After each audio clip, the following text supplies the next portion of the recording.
Vamos lá, meninos e meninas. Dando continuidade então na nossa disciplina, a gente vai falar um pouquinho sobre a geração de energia eólica, tá?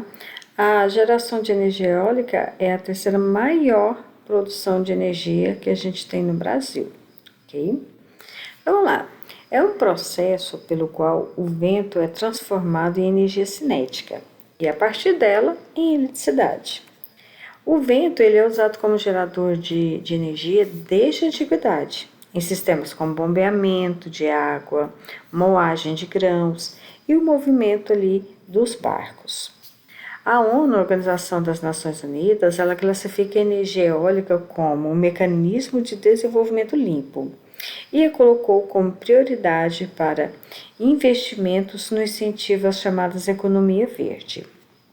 Hoje, a energia eólica é a mais buscada entre as fontes de energias renováveis e é a opção, as fontes renováveis, que mais são utilizadas para abastecimento de todo o nosso país.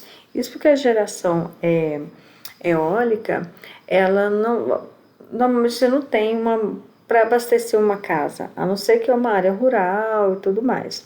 Mas a construção dela gera um pouquinho mais de dificuldade com relação à solar.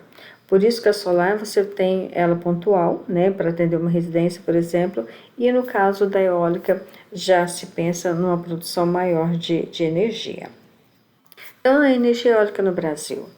A exploração comercial de energia eólica no Brasil começou em 1992, quando foi instalado o primeiro aerogerador lá em Fernando de Noronha, no Pernambuco.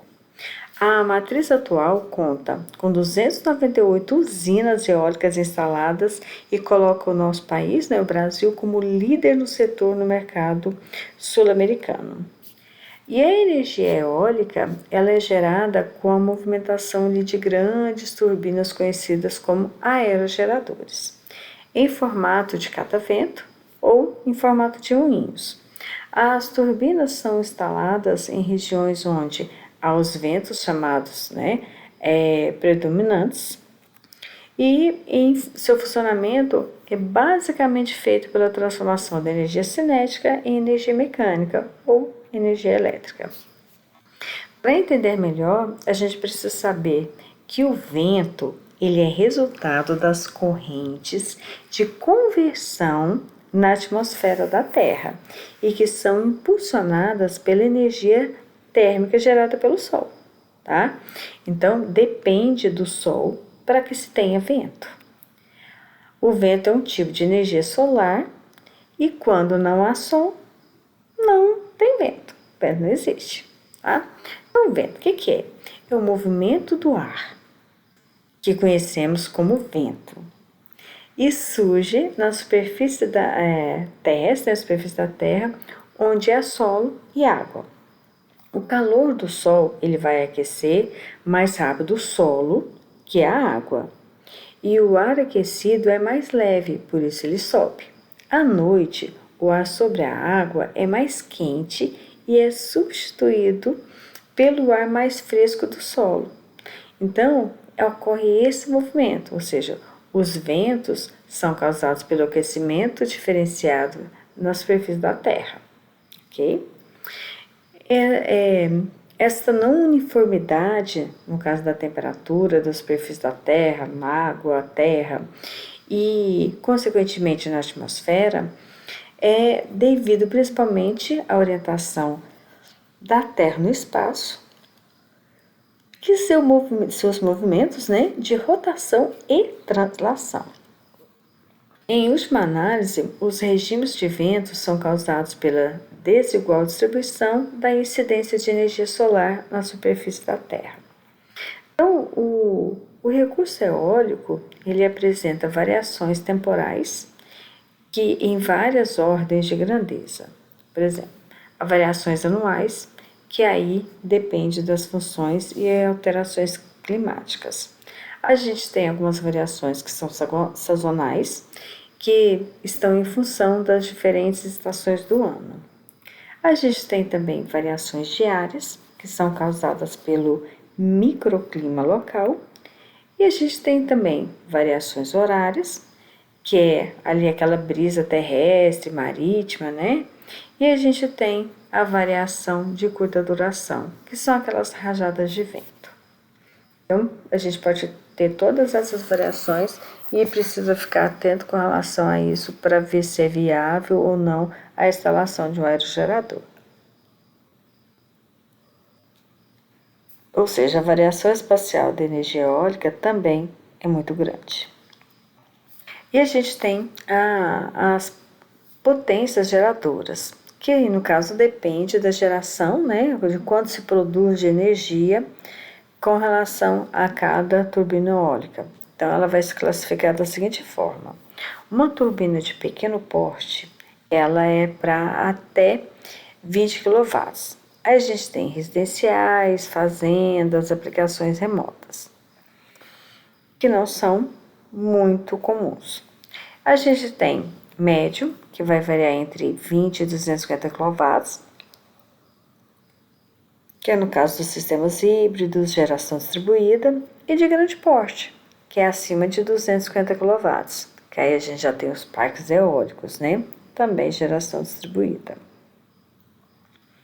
Então, o vento ele vai fazer o seguinte: ele vai passar pelas pás geradoras, tá, do aerogerador, e vai movimentar essas pás. As pás vão girar e fazer o movimento do gerador, onde vai circular ali uma corrente elétrica, que por sua vez será transmitida para a rede de distribuição, ok? Então a gente tem que os parques eólicos podem ser conectados a um sistema isolado, e o mais comum hoje em dia são os parques eólicos conectados a um sistema integrado de distribuição elétrica, que é o que a gente tem aqui.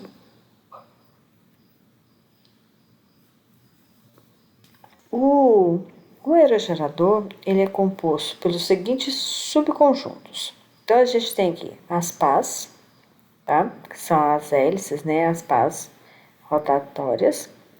A gente tem o rotor, tá? A gente tem a nasse e tem a torre, tá? Vamos entender cada pedacinho desse. Então as pás, elas captam o vento e elas são construídas em um processo praticamente artesanal, a partir de materiais como plástico, fibra de vidro. O desenho das pás, ela emprega ali as mesmas soluções técnicas usadas pela aeronáutica nos cálculos da engenharia das asas dos aviões.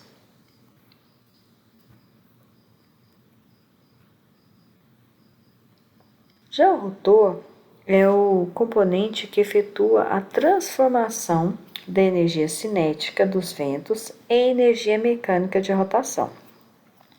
No rotor, são fixadas as pás da turbina e todo o conjunto é conectado a um eixo que transmite a rotação das pás para o gerador e muitas das vezes através de uma caixa multiplexadora, tá? E a gente tem a nacelle. A nacelle é esse compartimento aqui instalado no alto da torre e que abriga todo o mecanismo do gerador. Então, ali vai estar incluído também a caixa multiplicadora, os freios, a embreagem, mancais, o controle eletrônico, o sistema hidráulico, ou seja, tudo que estiver ali é o compartimento ali que é a nacelle. Mas fala assim, freios, Flávia? Porque tem a questão do excesso de vento. Então, quando você tem uma quantidade muito grande de vento, às vezes o sistema é até desligado, tá? Esse item, ele exige uma logística especial de transporte e montagem. E pode pesar até mesmo mais do que o equivalente a 100 toneladas.